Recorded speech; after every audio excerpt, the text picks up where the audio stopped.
இல்லை இப்போ நடிகர் ஸ்ரீ இருக்கார்ல சார், நிறைய படங்கள் வந்து நடிச்சிருக்காரு. வெற்றி படங்கள் தான் சார். இப்போ அவர் நடித்த படங்கள் வந்து அவர் மட்டும் தான் பண்ண முடியும். அந்த மாதிரியான ஒரு கேரக்டர் தான் எடுத்து பண்ணியிருப்பார்.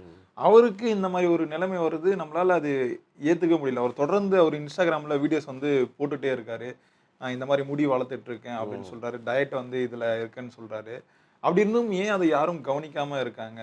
நடிகர் அவர் ஃப்ரெண்ட்ஸ் வட்டாரங்கள் இருக்கும்ல சார். அதை சொல்லுங்க. இல்லைங்க. இப்போ சில நடிகர்கள் வந்து ஒரு இயக்குனர்கிட்ட போய் யார் தன்னை அறிமுகப்படுத்துகிறாங்களோ அவங்க குடும்பத்தில் ஒருத்தராக மாறிடுவார். தொடர்ந்து அவங்களோட ட்ராவல் பண்ணிகிட்டே இருப்பார். அவர் இந்த இயக்குனர் வேறு படம் பண்ணுவார், வேற ஒருத்தரை வச்சு பண்ணுவார். ஆனாலும் அந்த நட்பு வந்து அவங்க இழக்கவே மாட்டாங்க. அப்பப்போ போய் அட்வைஸ் கேட்பாங்க. தீபாவளி பொங்கல்னா போய் ஒரு என்ன ஆசீர்வாதம் பண்ணுங்கன்ட்டு போய் காலில் விழுந்துட்டு வருவாங்க. ஸோ இதெல்லாம் நடக்கும். பட்டு பாலாஜி சக்திவேல் மாதிரி இயக்குனர்களை இவர் திரும்ப போய் பார்த்தாரா, தனக்கு வாய்ப்பு கொடுத்த இயக்குனர்களெல்லாம் இவர் தொடர்பில் வச்சுருந்தாராங்கிறது ஒரு பெரிய கேள்விக்குறியாக இருக்குது. இன்னொன்று, நண்பர்கள் இல்லாதவர்கள் தான் இப்படி ஆவாங்க. நண்பர்கள் வந்து எப்போவுமே மருந்து தானே. நீங்கள் எவ்வளோ பெரிய மன வலியோடு இருந்தால் கூட ஒரு 10 நண்பர்களோடு நீங்கள் உட்காந்திங்கன்னா அது எல்லாத்தையுமே மறந்துடலாம். நீங்கள் அந்த பெரும் கவலையிலேருந்து நீங்கள் மீண்டுடலாம். அப்படி தான் வந்து நீங்கள் நண்பர்களை வச்சுக்கணும்.